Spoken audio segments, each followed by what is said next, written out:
Buenos días a todos y a todas. Muchas gracias por acompañarnos tan puntualmente en este primer ciclo de conversaciones movilizadoras 2023 de Acción Empresa, al que hemos llamado Bendita Confianza. En esta primera sesión, que es una instancia de reflexión que quizás algunos ya han estado con nosotros en otro ciclo, es un espacio, la verdad, que Acción diseña en el 2019 con la finalidad de ofrecer un espacio muy genuino de vinculación entre las empresas y distintos actores sociales para poder reflexionar sobre distintos temas, diversos temas, desde muchas ópticas, y finalmente ver cuál es el rol que podría tener la empresa en ellos. Este año, y a la luz de las profundas transformaciones, hemos decidido dedicar este primer ciclo, que se divide en 4 sesiones, a la confianza, a la bendita confianza, y de ahí viene el nombre. Porque tanto empresas como organizaciones, instituciones, ciudadanos, ¿quién no la anhela, verdad? Mucho hemos escuchado sobre ella, cómo se genera, cuál es la importancia, cómo se quiebra, lo que cuesta reconstruirla, ¿no? Pero la verdad es que poco hemos dado paso a la ciencia para entender cómo se construye, qué elementos operan, qué elementos son comunes entre todos nosotros en el proceso de confiar o no. Así que esta mañana, este primer ciclo, esta primera reunión de este ciclo, llamada Para Sobrevivir, vamos a tener la oportunidad de conversar con Pedro Maldonado, quien ya nos acompaña. Pedro es neurocientífico, y con William Pula, y vamos a profundizar a través de 2 presentaciones muy cortitas, porque aquí la idea es entrar en una conversación en la cual ustedes participen y puedan, desde sus opiniones hasta las preguntas que quieran hacer, poder profundizar y mirar desde otra óptica este elemento que la verdad que tanta falta nos hace. Mi nombre es Susana Rojas, soy la gerente de comunicaciones de Acción Empresa, y es un gusto para mí estar con ustedes. En nuestro encuentro de desarrollo sostenible pasado, tuvimos la oportunidad de tener la presentación y la participación de un gran economista, que, entre otras cosas, Sir Richard Layard, nos aclaró cuál era realmente el impacto de la desconfianza en el desarrollo de los países. Más allá del clima de polarización o de la falta de cohesión social que pueda generar, Layard fue enfático en señalar cómo los países en vías de desarrollo estancan su progreso en las altas cifras de desconfianza. Ciudadanos, empresas, instituciones, todos somos sospechosos. Y desde esa lógica, no hay ninguna acción que pueda generar bienestar. Layard dio repaso a múltiples elementos que van conformando el bienestar, llegando incluso a relacionar la felicidad o el bienestar de los ciudadanos con estas cifras de desconfianza. Como saben, Chile es el tercer país de América Latina con las mayores cifras de desconfianza y también uno de los menos felices del mundo, según este informe de la felicidad. La pregunta ¿es posible revertirlo? ¿Es posible cambiarlo? ¿Somos los chilenos desconfiados por naturaleza y así tendremos que armarnos a reglas o no? Así que dejo inmediatamente a Marcela Bravo, nuestra gerente general, que nos va a dar algunos insumos para la conversación. Marcela, bienvenida.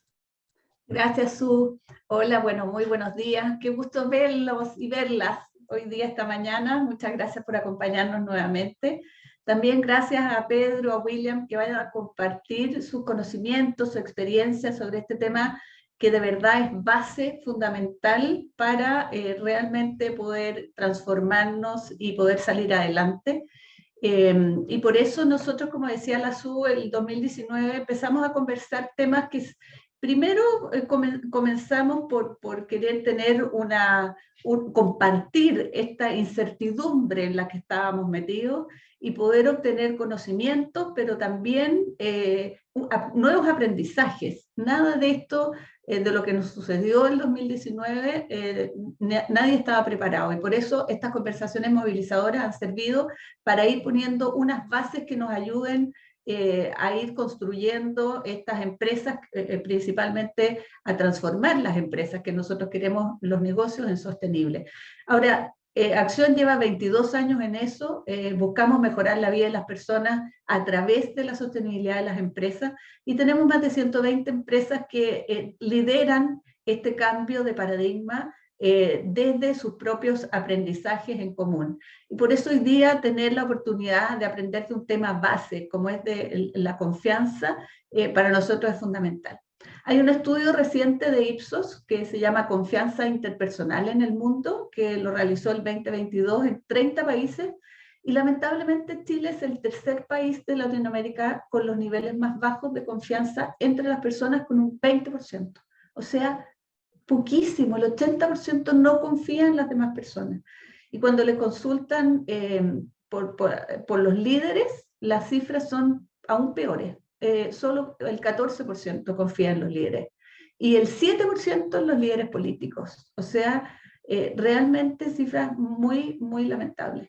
Ahora, cuando se les pregunta por los atributos más importantes para decidir si confiar o no en una organización, dicen que la organización sea abierta, sea transparente. Esto el 65% opina que estos son los elementos más importantes, que sea confiable, que cumpla sus promesas, un 40% señala este factor, y que actúe responsablemente, un 35% de ellos lo dice. O sea, uno dice, son atributos simples, son lo que debiéramos ser, es lo que la empresa debiera realmente prometer y ser coherente. Pero la pregunta entonces es, si mejoramos estos aspectos, ¿van a aumentar las cifras de confianza así, de inmediato? ¿O hay otros elementos que no conocemos, que no estamos implementando y que son los que realmente van a entrar en la profundidad de nuestras mentes, de nuestro ser, para cambiar esa mirada? El último estudio de Ipsos, que es de la Fundación Camiseteado, dice que los chilenos confiamos mucho en nuestra familia. El 76% confía en la familia, pero solo el 23% confía en sus vecinos. Y algo curioso sucede también con las empresas. Cuando le preguntan, ¿usted confía en su empresa? Sí, en mi empresa sí, pero en las otras no. Entonces hay una desconfianza en aquel que no conocemos.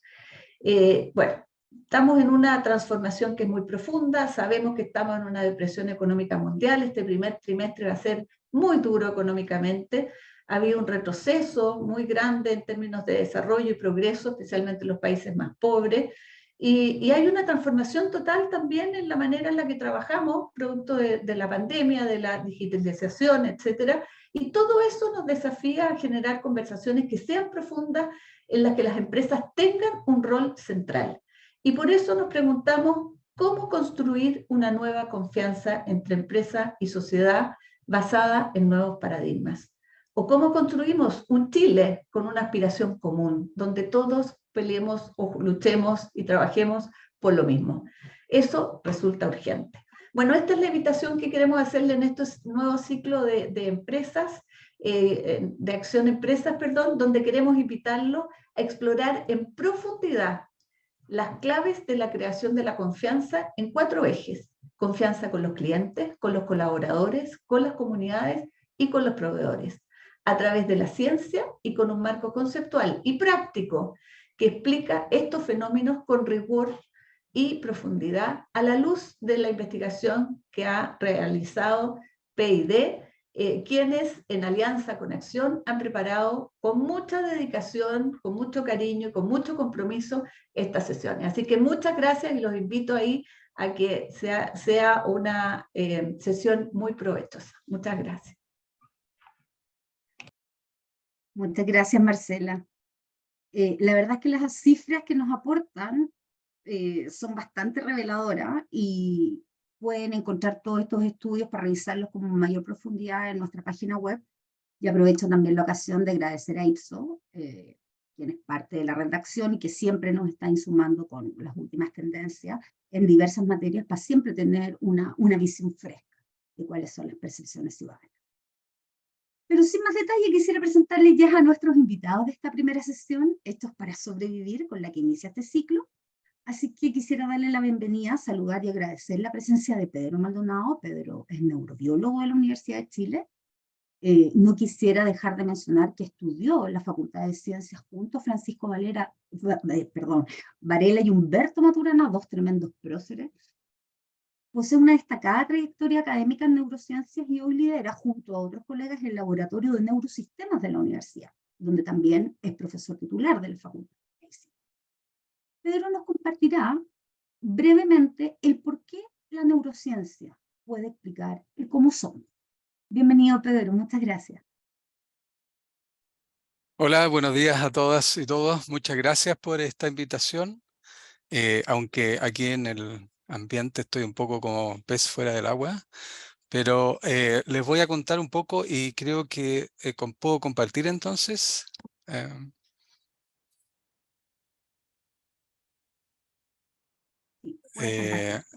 Ok, si todo funciona bien, debieran estar viendo entonces el título de la presentación, ¿sí? Sí. Bueno, porque los dejé de ver. Cualquier cosa me avisan. En estas pocas diapositivas, un poco voy a tratar de compartir con ustedes la mirada que tenemos desde la neurobiología, cómo podemos concebir y entender un poco parte de la tremenda diversidad de conductas que tenemos, en particular la confianza. Y quizás habría que partir de lo más sencillo. Nosotros somos animales sociales, como muchas otras especies, y nuestro éxito principalmente ha dependido de la cooperación. Sin esta cooperación no hubiera sido posible el desarrollo de las sociedades. Y esta cooperación se basa en dos fuerzas biológicas súper potentes.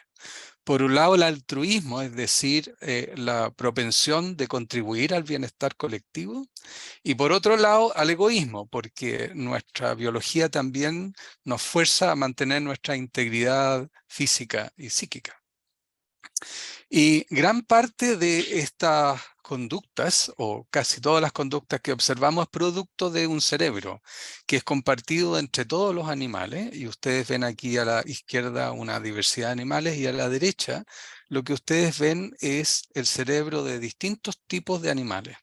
Y la verdad es que compartimos mucho de las estructuras del cerebro, y la gran excepción es que de lo que nosotros tenemos más como mamíferos, y particularmente los humanos dentro de los mamíferos, es esta área azul que se ve aquí, que es la corteza cerebral. El resto del cerebro se encarga de mover el cuerpo, de hacer latir el corazón, de respirar, etc. Pero esta parte es nueva y es tremenda en nosotros como seres humanos. Entonces, ¿para qué tenemos todo este extra cerebro? Y la idea es que este cerebro nos permite elaborar y construir un modelo de nuestro mundo. Entonces, el pensamiento, nuestra imaginación, lo que es la memoria, nuestra toma de decisiones y las emociones, son conductas que surgen de la habilidad del cerebro de poder hacer y acoplarse adecuadamente en el mundo. Y este pensamiento, ¿qué función tiene? Básicamente, este pensamiento nos permite ampliar un enorme espectro de conductas y particularmente ayudarnos en el proceso de toma de decisiones, donde podemos evaluar cuál es el próximo curso de acción de los cientos de miles de posibles. Y para poder hacer eso de forma efectiva, aprendemos de este mundo y construimos a través de la experiencia un modelo mental del mundo. Lo que ustedes ven y escuchan, los colores, etcétera, no son necesariamente las propiedades físicas exactas del mundo, es el modelo que nuestro cerebro hace del mundo. Ustedes ven acá el fondo de pantalla blanco, pero en realidad no hay píxeles blancos en las pantallas de su computador. Lo que ustedes están viendo es una combinación de rojo, verde, azul, que nuestro cerebro construye como blanco. Y les voy a mostrar solo un ejemplo de las consecuencias de establecer un modelo mental del mundo. Ustedes ven aquí una serie de círculos, donde probablemente los círculos de la derecha aparecen cóncavos, ¿cierto? Como huecos, mientras que los de la izquierda aparecen como hacia ustedes, ¿cierto? Como con una cierta superficie. Y lo ven así porque ustedes, desde que han nacido, han construido un mundo donde las cosas se iluminan desde arriba y no desde abajo. Y es por eso que ustedes lo ven cóncavo y convexo. Si uno invierte esta imagen, y lo podría hacer aunque ustedes no lo notarían, seguirían viendo ahora los de la izquierda cóncavo y la izquierda derecha. ¿Y por qué los vemos así? Porque a través de nuestra experiencia hemos construido un modelo de qué es el mundo, cómo funciona el mundo, cuáles son las reglas del mundo. Y esto es clave para nuestras relaciones sociales y también para nuestra sobrevivencia. Desarrollamos a través de nuestra historia, nuestra ontogenia, una interacción permanente que formulando cómo funciona, cómo es, cómo están construidas las cosas, etcétera, pero también en nuestras relaciones sociales y laborales. ¿Qué es lo que funciona, qué es lo que no, qué es correcto, qué es no? Es una construcción mental permanente. Pero este modelo nos sirve solo si este modelo es robusto. Y ahí es donde entra esta palabra clave que tiene que ver con la certidumbre, ¿cierto? Un modelo bueno nos permite tener bienestar y tener buenas relaciones sociales y movernos adecuadamente si es un modelo que funciona, es decir, tenemos certidumbre sobre lo que ocurre. Y la incertidumbre es algo que en principio parecería ¿cierto? No apropiado, y la certidumbre genera ansiedad, la ansiedad genera estrés, y el estrés genera problemas de salud mental, y esto lo hemos vivido ya varias veces recientemente en nuestro país, primero con el estallido social y luego con la pandemia, donde los problemas de salud mental se dispararon enormemente. Entonces, construir un modelo del mundo requiere, por un lado, certidumbre e incertidumbre. La incertidumbre nos permite usar un modelo robusto de cómo operar en el mundo, pero a la vez este modelo no puede no cambiar, porque las cosas cambian en el mundo y si nosotros no cambiamos con ello, nuestro modelo deja de ser útil. Y por lo tanto, la incertidumbre es también algo útil, pero cuando ocurre en un entorno de nuevos aprendizajes. Y en ese sentido, la confianza es justamente esta goma que hay para poder generar modelos adecuados del mundo. Yo no puedo establecer un modelo del mundo solo basado en mi propia experiencia. Inicialmente tengo que depender de mis padres y luego de mis amigos, de mis parejas, y luego en una institución como una empresa, ¿cierto? Tengo que efectivamente construir un modelo del mundo basado en la confianza de lo que mis colaboradores me entregan, porque no puedo yo vivirlo todo, ¿cierto? Y en ese sentido, entonces, la confianza es parte fundamental de la generación de certidumbres para que mi modelo mental del mundo ocurra adecuadamente. Termino con parte de esta conversación iba a tener que ver también con los mecanismos cerebrales sobre lo cual esto ocurre, ¿cierto? Y esto tiene que ver con la neurobiología de las relaciones sociales que han sido estudiadas bastante, donde, por ejemplo, sabemos que juegan un papel importante las hormonas y neurotransmisores, ¿cierto? La más famosa es la oxitocina, que le llaman la hormona del amor, que tiene que ver con aumentar el apego entre personas, cuyo mecanismo no entendemos todavía, pero se sabe que hay correlación al menos entre los cambios de estas hormonas y las relaciones sociales. Y por otro lado, los estados de ánimo, donde la serotonina es un neurotransmisor modulatorio, ¿cierto? Que modula la conducta, es parte fundamental. Pero yo creería, digamos, de que la mayor parte del entendimiento es más a nivel de nuestras relaciones y conducta, más que de los mecanismos biológicos particulares del cerebro. Y con eso termino. Las gracias, dejo de compartir y gracias por su atención.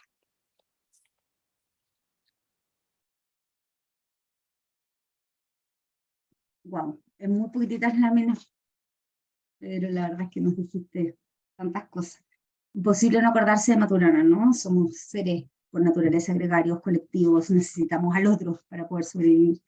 El lenguaje genera eso, ¿no? Sigamos entonces. Quisiera presentarles ahora a nuestro segundo invitado.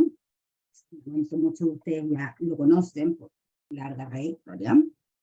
Bienvenido, William. William es ingeniero comercial, especializado en riesgo corporativo, en liderazgo, en estrategia, en innovación, y también es creador del modelo CRAM, dime si lo pronuncio bien, BSN, ¿sí? Ha cambiado y en la el tiempo, metodología analítica P. sí.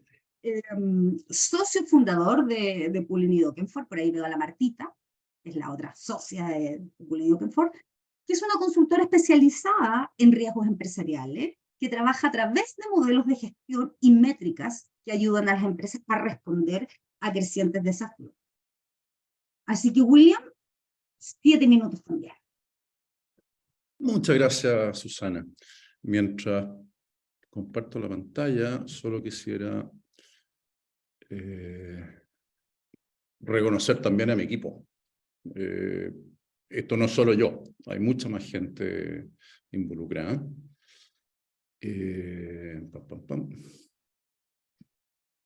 Segundito, por favor.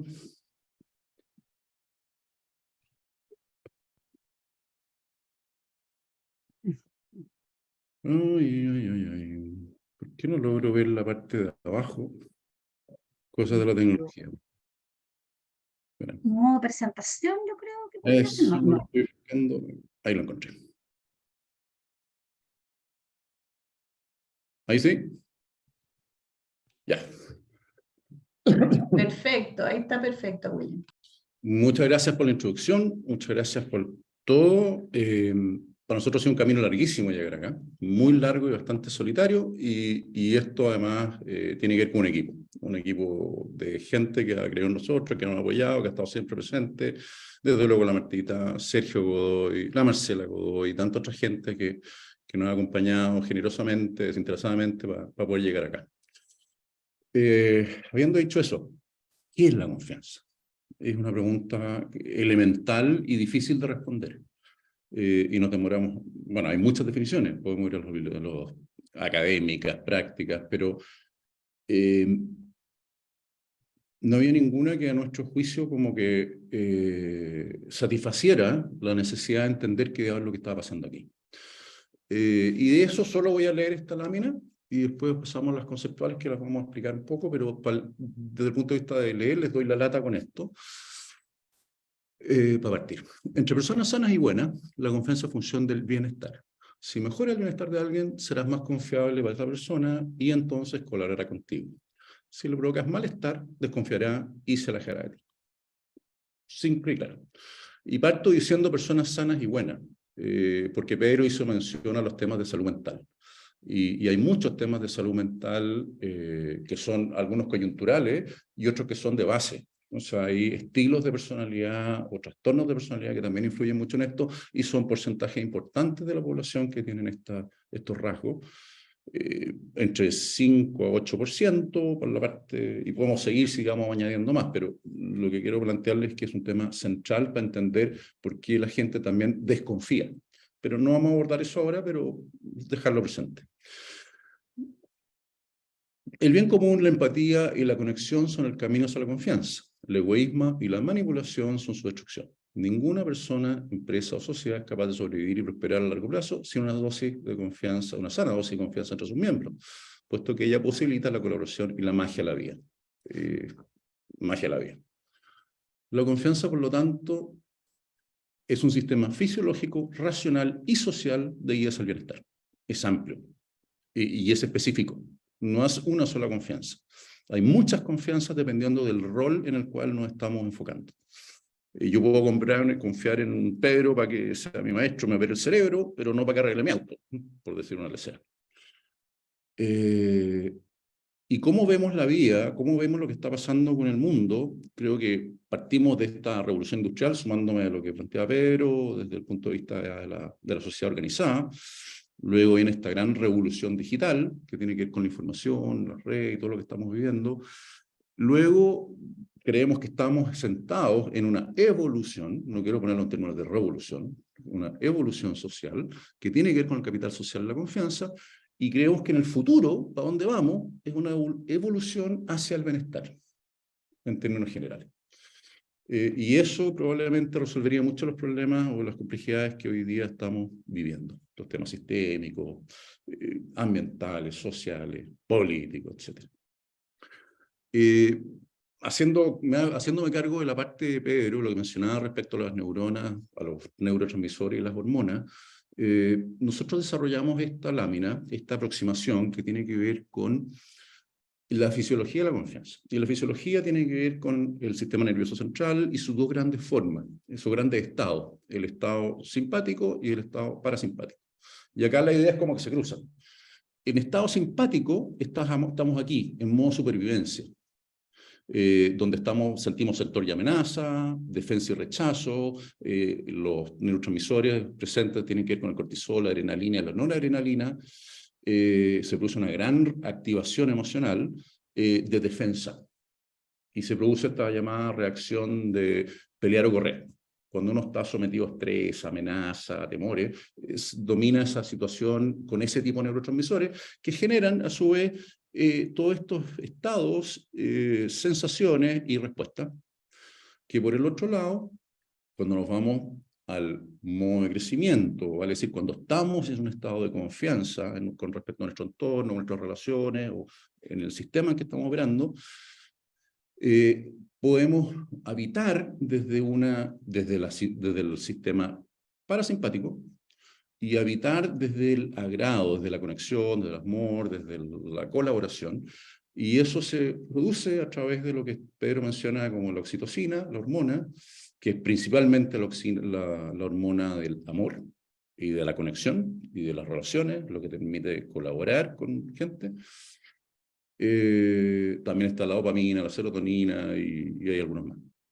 Y producen, como respuesta de una fisiológica, producen esto que está acá al lado derecho, que tiene que ver con las conductas y consecuencias de aquello: atracción, vinculación, comunicación, participación, cooperación, compromiso, lealtad, tolerancia, auxilio, adhesión, compra, trabajo, recibir como vecino, fidelidad, sinceridad, coordinación, etc. Ahí está la unión con la conducta, con el mundo de la empresa. Cómo se manifiestan, desde el punto de vista de la fisiología, cómo esto se manifiestan conductas, ¿sí? Que es la parte, y la parte práctica.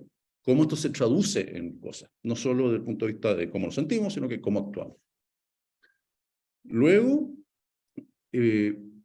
tratemos de entender cómo funciona esta cuestión. Y acá es donde nos hemos gastado muchos años, muchos años. Este es el proceso de la confianza desde el punto de vista personal, de nosotros como personas. Dijimos que la confianza es fisiológica, ya lo vimos, personal y social. Esto es como opera desde el punto de vista personal. Primero, todos nosotros, sentaditos acá oyendo cualquier cosa, recibimos un estímulo. Interno, externo, puede provenir de cualquier parte, o una necesidad de actuar, o de tomar una decisión, lo que sea. Ese estímulo pasa directamente hacia nuestro sistema de creencias y valores, que es lo que Pedro mencionaba como nuestra interpretación del mundo. Son lo que hemos nosotros aprendido que funciona o no funciona, y ese aprendizaje además es muy intenso en los primeros 7 años de la vida, que es cuando estamos de niño aprendiendo, como cargando el software, como aprendiendo cuáles son las reglas. Y de los 8 en adelante ya comenzamos a aplicar y vamos aprendiendo nosotros mismos. Pero hasta esos 7 años, como niñitos, como bebés, como niños chicos, estamos absorbiendo lo que nos enseña básicamente la familia, nuestros padres, nuestro círculo cultural, evidentemente el colegio y todo eso, el aspecto formativo, y somos una esponja, una verdadera esponja, que estamos chupando, y en base a eso construimos ese sistema de creencias y valores, que es la interpretación del mundo. Sea bueno, sea mala, es otra cosa, ¿no es cierto? Uno diría que en la medida que tu sistema de creencias y valores es lo suficientemente poderoso, amplio, flexible, moldeable y abierto al aprendizaje, tu capacidad de interpretar el mundo y por lo tanto actuar en consecuencia de ello te va a producir una vida más fructífera, más fértil, más exitosa, en las dimensiones del éxito, en todas las dimensiones del éxito. No necesariamente estamos hablando de resultados económicos. Ok, entonces el estímulo pasa por nuestro sistema de creencias y valores, ni lo sabemos, esto es absolutamente inconsciente, no nos damos ni cuenta. Y al pasar por el sistema de creencias y valores se genera un sentimiento, que es un sentimiento que viene como desde adentro, de nuestra parte, no neurocórtex, sino más bien del sistema límbico, que es la parte que compartimos los mamíferos, etc. Pero ese sentimiento además está enmarcado dentro de un cierto estado emocional subyacente. Hay días en que andamos de buena y todo funciona y nos parece perfecto, hay días en que andamos de mala y nada no funciona y nos parece horrible. Y no pueden pasar exactamente las mismas cosas un día que el otro. Sin embargo, nuestra manera de interpretarlo es dependiendo del estado subyacente emocional en el cual nos encontramos. Y ese estado subyacente es súper importante porque cuando esto se acumula en malestar a nivel social, ocurre un estallido, por ejemplo. ¿No es cierto? Entonces, cuando miramos el estallido del 2019, tenemos que tratar de entender por qué se produce este estado emocional subyacente, qué hay detrás de eso. ¿Ok? Bueno, el siguiente paso es que ese sentimiento, que es involuntario, no es algo que uno escoja, simplemente ocurre, pasa a través de lo que llamamos el sistema de control de emociones. ¿Sí? Que es nuestra capacidad de reflexionar, de entender y de autocriticar si nuestro sistema de creencias y valores es correcto o no. El control de emociones es lo que nos hace aprender de nosotros mismos, aprender de la realidad, desafiar nuestras creencias, desafiar el contexto. Te lleva a la reflexión, te lleva a la autocrítica, pensamiento crítico, pensamiento sistémico. ¿Qué pasa? O sea, es básicamente reconocer que yo no tengo la razón siempre y algo estoy interpretando mal o entendiendo mal, así que me lo cuestiono. Y si eso ocurre, y yo soy capaz entonces, si soy consciente y ocurre, soy capaz entonces de intervenir dos cosas. Mi propio sistema de creencias y valores, puedo cambiar mis paradigmas, adaptar mis paradigmas, evolucionar con mis paradigmas, hacer evolucionar mis paradigmas, y también el estado emocional. Tú también lo puedes intervenir, cambiar, modificar en función de tu sistema de control de emociones, cuando haces consciente estos procesos. Como consecuencia de aquello ocurre entonces dos cosas. Unas ciertas emociones que ya pasaron por el sistema de control de emociones, que las pudiste sublimar quizá, y pudiste transformar, eventualmente pudiste transformar lo que puede haber sido muy negativo, incluso hasta en algo positivo. El ejemplo serían los santos, por llevarlo al extremo. ¿No es cierto? Un santo que sufre, pero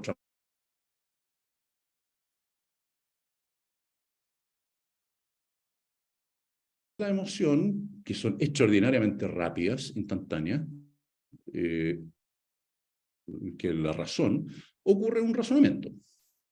¿Cómo evalúo yo esta situación desde el punto de vista racional, desde el neocórtex, que es lo que plantea Pedro? Y como consecuencia de ambos se produce la conducta. ¿Sí? Entonces las conductas tienen que ver con esta construcción desde las emociones y el razonamiento. Llevado al mundo práctico, si yo desconfío de una marca, no la voy a comprar. ¿No es cierto? Si yo confío en una marca, o en varias marcas, ahí entro al paso siguiente, razonamiento. Ok, ¿cuál me conviene? ¿Qué precio, qué calidad, qué cuotas, etcétera? Pero la puerta de entrada a la decisión es la emoción. Y como consecuencia de ambas, la conducta. Ok. Acá estamos hablando de dos niveles. Estamos hablando del sistema, este es como la estructura del sistema, pero además están los juicios de confianza, que ahora lo vamos a ver con más profundidad en la social, que tienen que ver con esto nosotros ni nos damos cuenta que lo estamos haciendo, pero lo hacemos siempre, todo el tiempo. La primera pregunta de los juicios de confianza es, ¿cuál es la intención de esta persona con respecto a mí?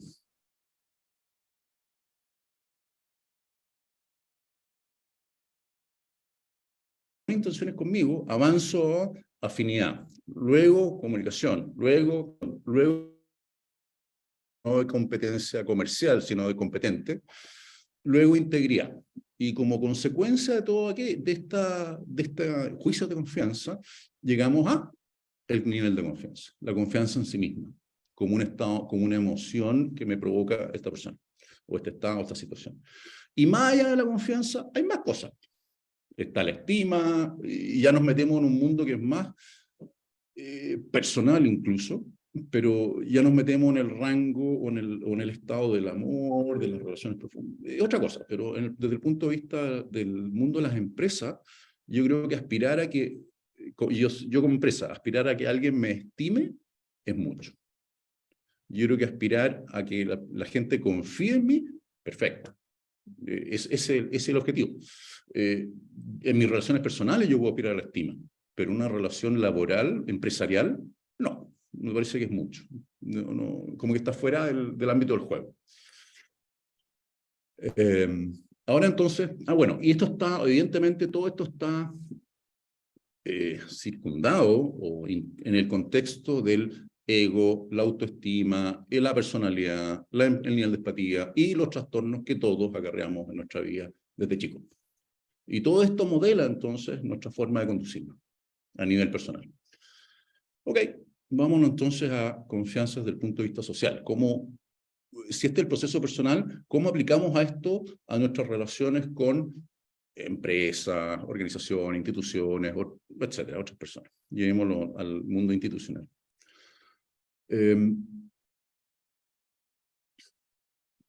Lo que tenemos acá, déjenme correr esta cosita que, ya. Lo que tenemos acá es un modelo general respecto de cómo opera, cómo se construye la confianza o el nivel de confianza respecto de una empresa. Y cuando digo empresa, me gustaría sumar a que depende del rol al cual te vinculas con esa empresa. No es lo mismo, yo puedo confiar en una empresa para sus productos y servicios, pero desconfiar absolutamente como lugar de trabajo, por ejemplo. O totalmente como vecino. Yo no quiero esos señores cerca mío. O proveedor. Con ellos yo no hago negocio en a palo. O sí, no sé. Bueno, el hecho es que tenemos estos juicios que se producen a través de primero el estímulo, del mismo estímulo que estábamos hablando antes, necesidad de decidir, tomar acción, etc. Y este estímulo pasa a través de nuestro marco de creencias de valores y experiencias y creencias de valores que son muy potentes, muy poderosas, y están las experiencias recientes, las experiencias pasadas, experiencias de terceros, y ya estamos, esta es la parte como social, ¿no es cierto? Nuestro condicionamiento social que incluye a otras personas pasadas, etcétera, respecto a la evaluación que yo estoy haciendo. Y entonces, una vez que pasa por la experiencia, la primera pregunta que te haces, sin darte cuenta, es, bueno, ¿y cómo afecta esto mi bienestar?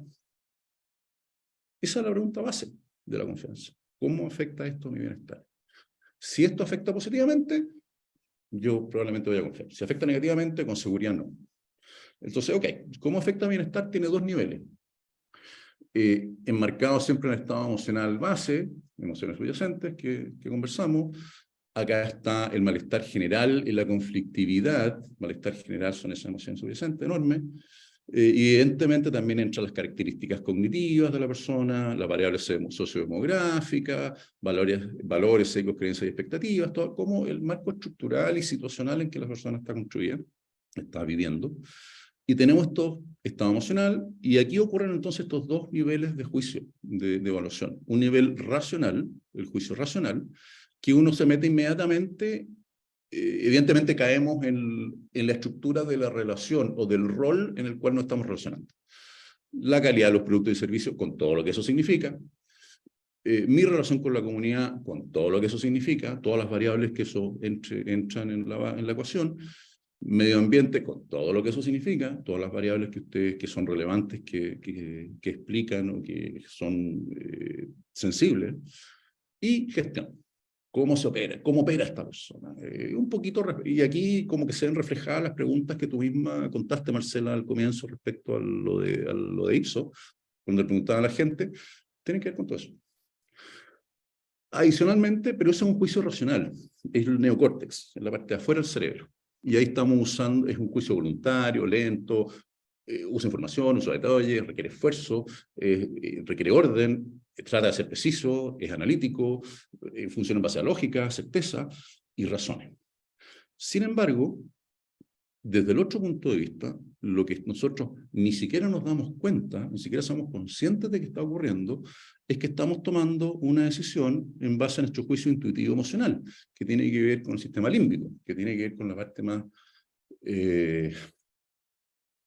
la palabra que usaste, Sergio, fue al comienzo, pero fue perfecta, mamífera, ¿no es cierto? Con las emociones y cómo nuestro cuerpo entero, nuestro sistema nervioso interpreta lo que está pasando.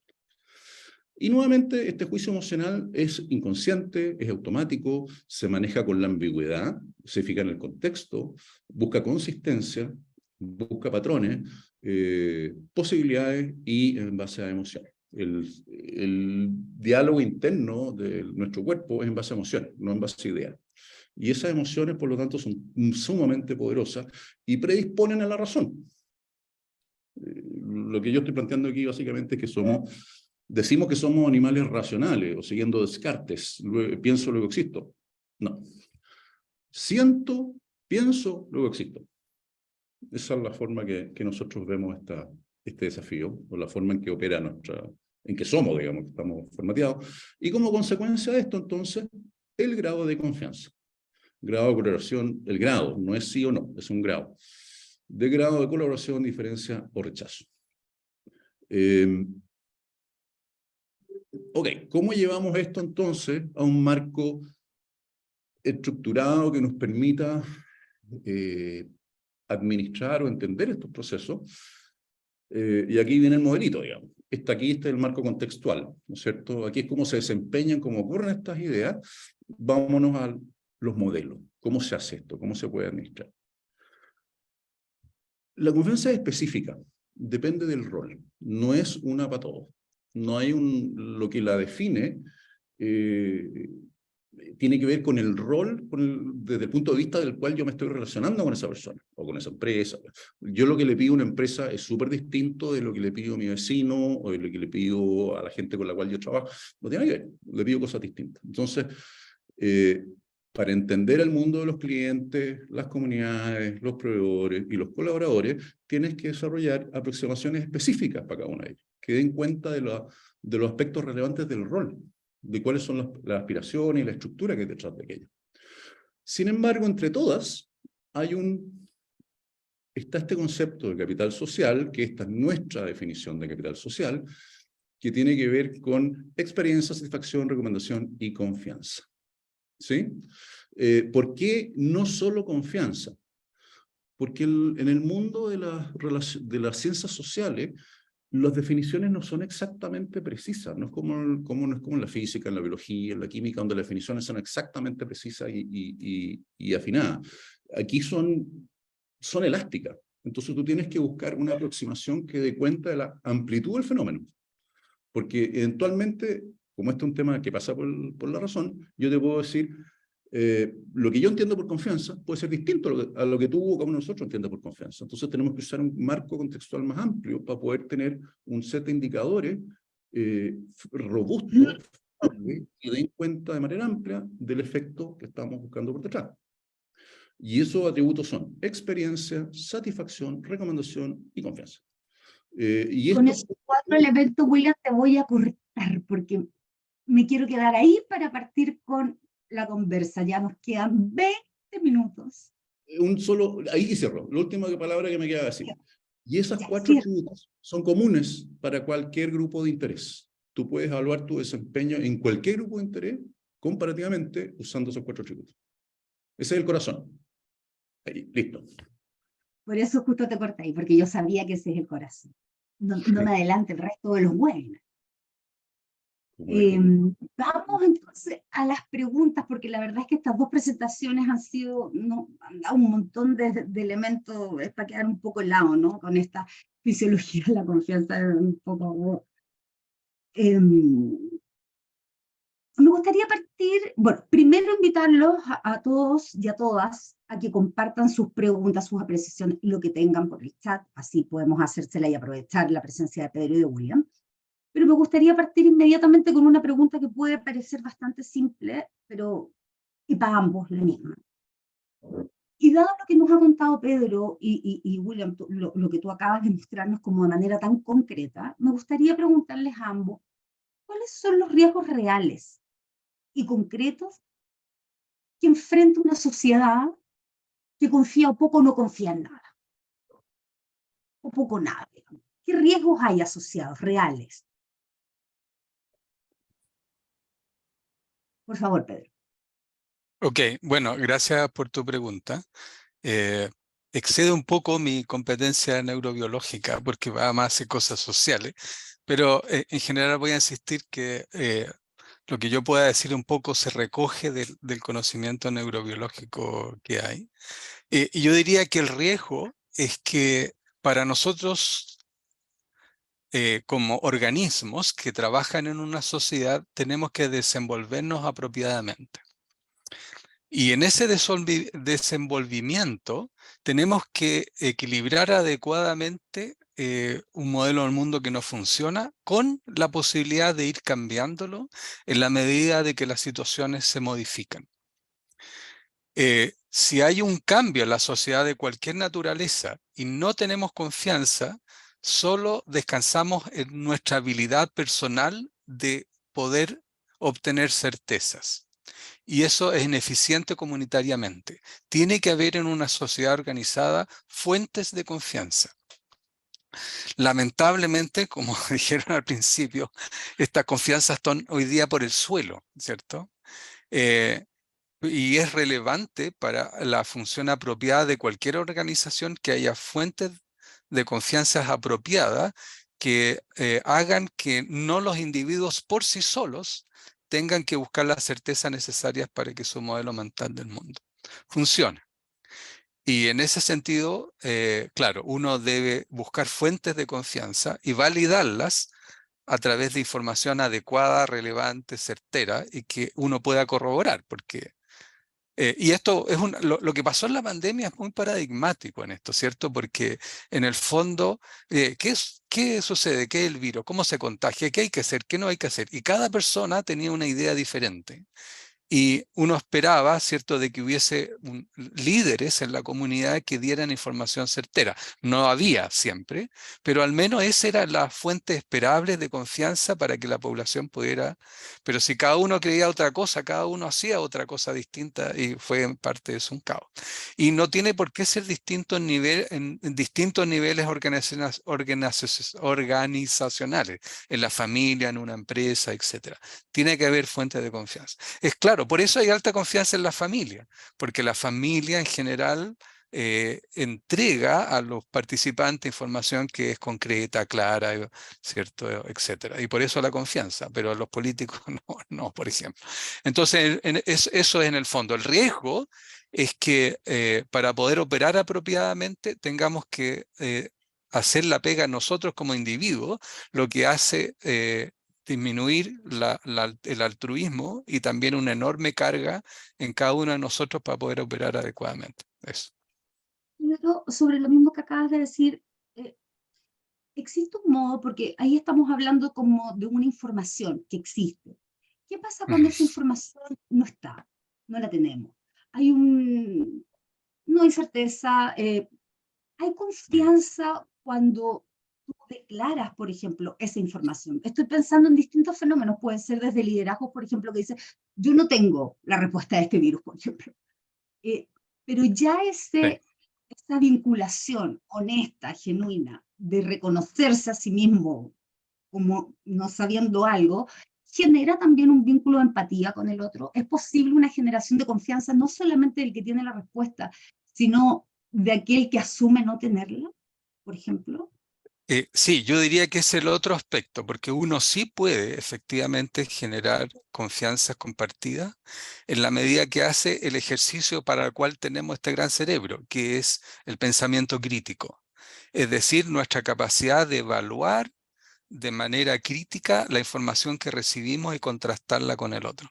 Entonces, el problema con las confianzas ciegas es que cualquier cosa que me diga el otro es cierta, probablemente podría funcionar en algunos casos, pero en otros no. Pero no debiéramos perder nunca esa capacidad de pensamiento crítico que nos permite evaluar nuestro entorno y idealmente en conjunto llegar a una confianza mutua. Entonces, cuando no hay, eso es lo que hacemos. como sociedad, como organización, como familia, discutimos, evaluamos y concordamos. Y esa sería la alternativa para lograr digamos, al menos desde el punto de vista de cómo opera nuestro cerebro, una confianza mutua. Bien interesante lo que dices, porque la verdad es que la Visión 2050, que es una agenda estratégica de negocios que impulsa el Consejo Mundial Empresarial para el Desarrollo Sostenible, una organización líder en transformación de los negocios que Acción Empresa representa en Chile, editó hace muy poco la Visión 2050, donde establece, además de 9 caminos de transformación y súper clara la hoja de ruta, digamos, de cómo los negocios tienen que moverse en este nuevo contexto, plantea el tipo de liderazgo empresarial que se requiere. Y uno de los elementos son dos de los que tú acabas de tocar. Primero, la necesidad de entender el pensamiento sistémico. Es imposible pensarse aislado de nada. Y lo otro es esta construcción de lo genuino basado también en, yo diría que en un paradigma mucho menos de certezas, sino más bien de co-construcción. Le llaman un líder regenerativo, ¿no? Aquel que tiene la capacidad de regenerar y de co-crear junto a otro a través de un modelo que está cambiando todo el tiempo. Entonces las respuestas no están, sino que se generan. ¿Podría Sí. ser ese un tipo de liderazgo que se requiere, por ejemplo, para volver a confiar? Sí, absolutamente. Y yo creo que hay un elemento adicional que también sugiero. Hay un libro en inglés de Philip Tetlock, se llama Super Forecasting, que es como la habilidad de predecir qué viene. Y se ha considerado uno de los libros más importantes en la toma de decisiones. En el fondo es la gente que es capaz de entender qué es lo que va a pasar. Y hay varios aspectos claves y comunes a estas personas que son capaces de entender qué es lo que viene. Y una de las características que yo destacaría es la habilidad de de dudar de su propio modelo mental. Es decir, la gente que tiene un modelo mental rígido tiene muy poco espacio para entender qué es lo que va a pasar. Pero dudar de las cosas que uno está convencido es difícil, y ese es como un escollo. El cerebro se pelea, porque el cerebro necesita certeza, por un lado, porque si no, nos volvemos locos, pero por otro lado necesitamos ese espacio de dudar y de explorar alternativas a nuestro modelo mental de cómo funcionan las cosas. La gente que tiene esa capacidad de flexibilidad aparentemente es muchísimo más exitosa en entender lo que viene y además de efectivamente convocar al grupo de trabajo en un objetivo común. Muchas gracias. William, haciendo referencia a esta misma Visión 2050 que les recomiendo a todos que la lean, la van a encontrar en la página web de Acción. Peter Drucker, CEO del World Business Council, planteó en una entrevista hace muy poquitito que la sostenibilidad se trataba de transformarlo todo. No era solamente transformar los negocios, transformarlo todo. Dando referencia finalmente a la necesidad de desarrollar un pensamiento sistémico para poder cambiar algo, ¿no? ¿Qué importancia tiene para ti, según lo que nos has mostrado, esta nueva construcción de paradigma dentro del liderazgo empresarial para poder construir nuevos vínculos entre empresa y sociedad? Yo no puedo estar más de acuerdo, pero me voy un paso más atrás. Y creo que el estar de acuerdo no es suficiente. Tenemos que estar conscientes de que no sabemos. ¿Te fijas? Tenemos que ser capaces de dudar de lo que decimos, o tal cual decía Pedro, a ver si nuestros paradigmas son capaces de dar cuenta de la complejidad de lo que está pasando. O estamos sometidos, en el caso de los liderazgos y los líderes empresariales, a paradigmas de pensamiento súper rígidos que probablemente fueron muy exitosos en algún momento del tiempo, pero como todo esto evoluciona, lo único que no cambia es que todo cambia, pueden haber quedado antiguos o no ser lo suficientemente ricos o finos para percibir todo lo que está ocurriendo en el entorno social, ambiental, laboral, político, redes, etcétera, etcétera. La complejidad de la vida como que se disparó así locamente. ¿Y cómo hacemos para darnos cuenta de eso? O sea, desafíate. O sea, tenemos que cambiar esto. Obvio que tenemos que cambiar esto. O sea, el mundo va a evolucionar con nosotros o no. Claramente. Entonces, o nos sumamos o nos perdemos. Un poquito creo que estamos en ese paradigma. Y ahí en honor al tiempo, porque ya nos queda tan poquitito, pero no puedo dejar de hacerle esta pregunta a los dos, y he leído además de Pedro algunas entrevistas y muy interesantes respecto a esto, y además es el core del área de comunicaciones. Me gustaría llevarlos al nuevo contexto. Estamos inmersos en una cantidad de sobreinformación enorme. Las audiencias están intoxicadas a través del uso de las redes sociales. Su alcance es una cosa que nunca antes pensamos y sin duda la pandemia lo dispara. Me gustaría saber, Pedro, si esta sobreexposición informativa setea de alguna manera nuestro cerebro para ser un poquito más desconfiado. Y por otra parte, William, me gustaría que, dado este mismo escenario, ¿cómo comunica la empresa? ¿Cómo comunica? Porque finalmente la empresa sí está haciendo cosas importantes. Hay paradigmas que se están transformando, que están cambiando, pero al salir, queda una desconfianza ya como aprendida, ¿no?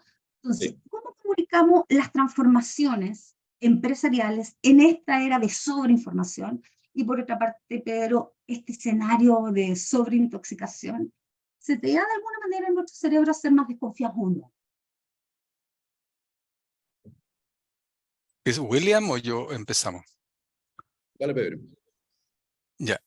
Bueno, yo concuerdo plenamente en que en el mundo en que vivimos hoy las fuentes de información se han aumentado de una manera enorme. ¿Ah? Pero lo que hemos perdido, efectivamente, o no hemos practicado adecuadamente, es un poco lo que decía antes sobre pensamiento crítico, es decir, tener la capacidad individual y colectiva de evaluar esta fuente de información, porque uno tiene acceso hoy instantáneamente a 20.000 fuentes de información sobre cualquier tema. Pero, ¿cuánta evidencia hay detrás de lo que se afirma en cada fuente de información? Eso es una pregunta que uno tiene que hacerse, además de encontrar la fuente de información, y esa práctica no es fácil. Y yo creo que la confianza se construye cuando la gente constata que las fuentes de información efectivamente son consistentes con evidencia o con lo que ocurre. Entonces, si uno se enfrenta a distintas fuentes de información, no tiene manera de tener certeza sobre cuál es más confiable o no, sino que uno se construye. Esta fuente de confirmación de información efectivamente dijo algo que ocurrió o que explica. Y no sé, pues, en un entorno de una empresa o algo, la información que se me entrega efectivamente es contrastada posteriormente. Entonces, no hay manera instantánea. Esto tiene que ser un proceso de construcción de confianza. Y parte del proceso de la construcción de confianza es este loop en el cual uno interactúa y constata que aquello que debiera haber ocurrido, ocurrió, y lo que se me dijo que iba a pasar, etcétera, etcétera. Entonces no es instantáneo, es un proceso. Yo creo que esa es la clave. Yo lo que le agregaría a lo que acaba de explicar Pedro magníficamente bien es que además está también nuestra otra manera de evaluar la confianza, y es a través de la conexión, de la relación humana, de la calidad de la persona que está al frente. Entonces, es lento, toma energías, toma tiempo, pero es lo real, es lo más creíble y lo más real, es la calidad de la relación que yo establezco con la persona a persona. Y ahí entramos en las complejidades de la vida moderna. ¿Cómo yo, una empresa con miles o quizás millones de clientes, cómo yo establezco relaciones persona a persona?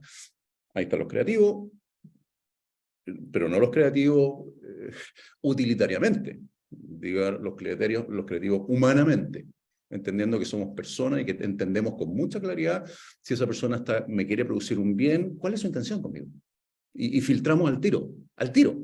Oye, esta propaganda, esta promoción, no, ya tenemos que ir más allá, un paso más allá, o un paso más acá, antes. Interesante, me acordé de la frase, Marcela: quien no entiende de negocio no entiende de personas. Quien no entiende de personas no entiende de negocio en esta era, ¿no? Lamentablemente, hay una pregunta, sí, que no quiero dejar pasar, que nos hace Mariana, que nos pregunta, bien Alcayo, ¿es posible recuperar la confianza? La dejo ahí abierta. Yo creo que de todas maneras es posible y creo que debemos, porque el éxito que tenemos como sociedad o como familia o como empresa o como institución educativa reside necesariamente en cooperación que es colectiva. Si nos movemos hacia el individualismo, vamos a revertir el tipo de progreso que tenemos. Entonces, sí es posible, pero lo tenemos que hacer. Pero eso requiere un poco cambiar las prácticas en las cuales estamos ganando esa confianza, que es lo que un poco hablábamos recién y que William también mencionó. Y es lo que vamos a repasar en estas sesiones que nos queda. Llegamos al fin de la primera sesión, Hechos para sobrevivir. Espero que haya sido muy provechosa esta reflexión. La verdad que me voy con la cabeza llena de ideas. Desde la neurociencia nos pudimos acercar al sistema de pensamiento para saber cómo confiamos. En una segunda conversación, que la vamos a ir a contar pronto, porque febrero, mes de vacaciones, los vamos a invitar a conocer experiencias concretas de empresas y personas sobre generación de confianza empresarial y creación de valor en sus comunidades. Así que para una próxima sesión, Marcela. Muchas gracias, Su. Solo agradecer a Pedro y a William. Ahí había muchos comentarios en el chat agradeciéndole y mencionando lo interesante de poder reflexionar y conversar sobre estos temas. Así que gracias, Su, también, y nos vemos en marzo, de todas maneras, para seguir reflexionando sobre estos temas. Buenos días a todos. Chao. Chao, muchas gracias. Chao y gracias a todas y todos. Todos ustedes. Y sí se puede reconstruir la confianza, naturalmente sí. Toma tiempo, energía, pero sí se puede.